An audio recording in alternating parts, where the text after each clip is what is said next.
But first, the House passed a stopgap bill trying to prevent another government shutdown, but it looks like it may stall in the Senate. $25 million. That's the settlement a federal court just approved for students who say they were swindled by President Trump's now defunct Trump University. They promised lessons on how to succeed in real estate, but they claim it was just high-pressure sales tactic. Rebound. After its 1,100-point drop yesterday, the stock market turned around with the Dow closing up more than 500 points. And this is the kind of story we hate to report on. A 10-year-old child killed when his father smashed his car into a semi-truck while speeding away from Douglas County deputies. Now, according to investigators, 30-year-old Billy Frazier, the father, was driving recklessly. He had a stolen gun, a lot of drugs, and 4 children in the car. 3 of those children were under the age of 10.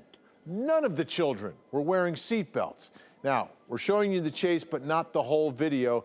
But as Frazier here is driving away from deputies, you can see where he crashes into that semi-truck. Now, he and his 10-year-old son are dead. The 3 other children are still in the hospital tonight.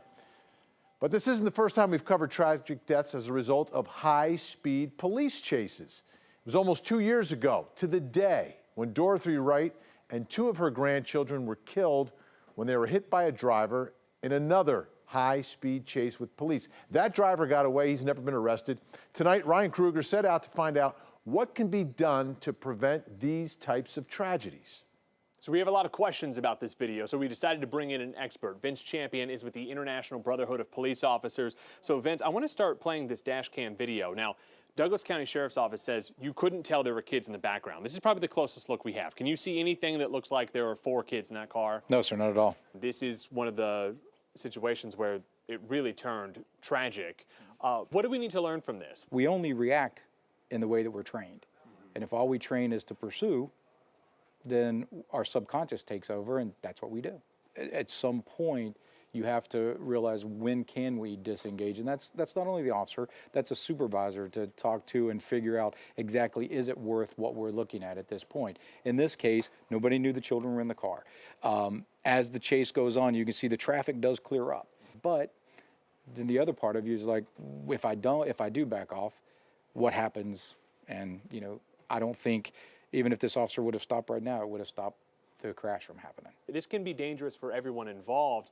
Are there any other alternatives besides a chase sometimes? No, I don't think so, because it's a double-edged sword for us. And the reason being is you get this, or what happens if you truly have a criminal in there that goes out, and because we didn't pursue, he continues killing other people. This is a conversation that's been had amongst law enforcement for as long as the 30 years that I've been there, and no one has been able to come to a great solution at this point. I'm Natisha Lance with your Speed Feed. A norovirus outbreak has sidelined hundreds of security guards at the Winter Olympics in South Korea. 1,200 people. We asked them not to be put back into the workforce, and they are staying in isolation just because of the suspected cases.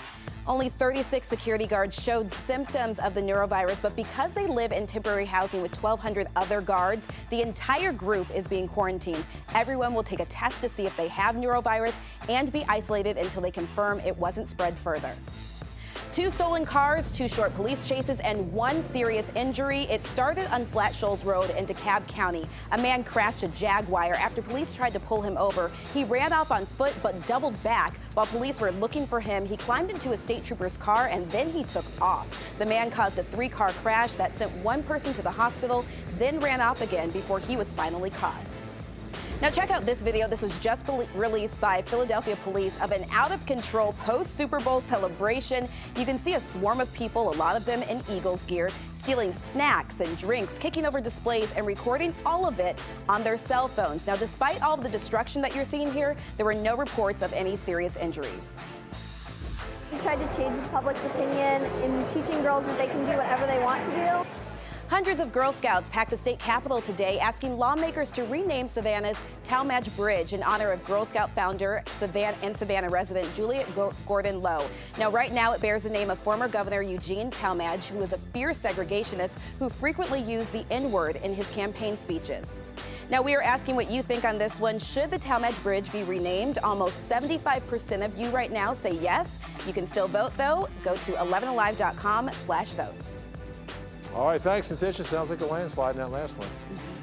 All right, folks, this was an iconic moment on an international stage. Mexico City, 1968. American sprinters Tommie Smith and John Carlos raised their fists in a Black Power salute on the Olympic medal podium. Well, Smith lives here in Atlanta, and tonight he and fellow Olympian Mel Pender were honored at the Center of Civil and Human Rights.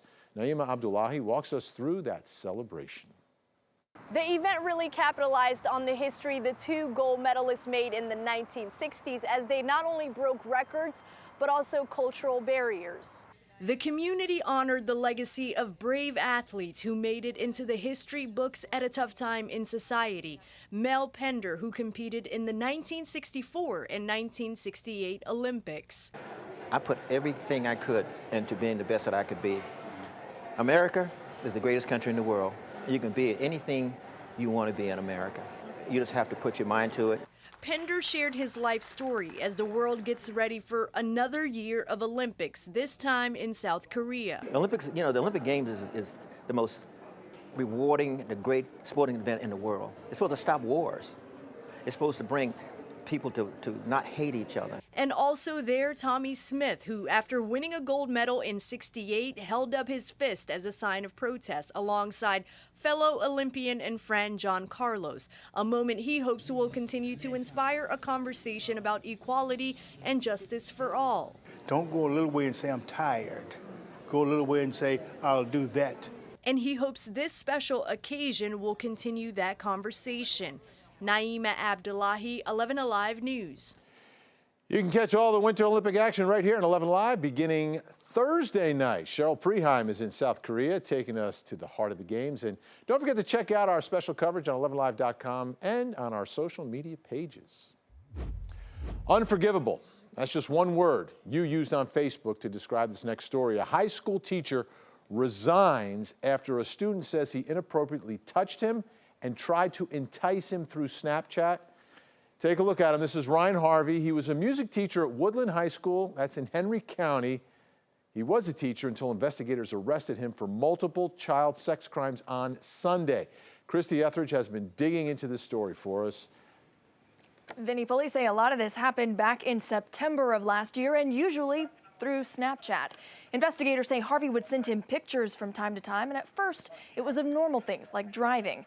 But then he got this screen. It is a black screen with a blue heart emoji with the word "send nudes" right through the middle. He said the first time that popped up, he got this message right afterwards. It said, "That wasn't for you." But when that blue heart popped up again, he got another message after that one. And the next message said, "That was for you." Then in early November, the student says he got a graphic picture from Harvey on Snapchat wearing only underwear. And as you can imagine, parents are pretty upset. You know, worried about the welfare of my son, because, you know, if somebody's like that around the school and, you know, they're doing what they're doing with children, then, you know, my son could have been involved.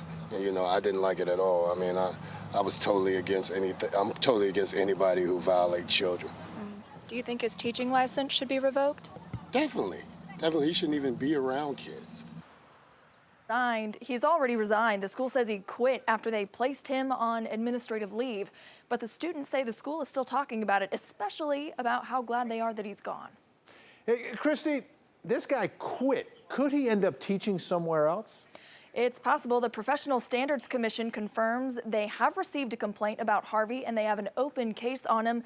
But they're the only group that has the power to revoke his teaching license. Vinny. All right. Thanks so much, Christy.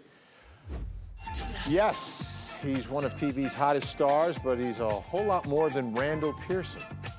You want to say hi? No. Tonight, meet Sterling K. Brown, the devoted dad. It's an interview you'll only see on 11 Alive, the only station playing The Hustle tonight. And FEMA approved millions of dollars in your tax money to help feed people in hurricane-hit Puerto Rico, but the local woman in charge of the contract did not deliver.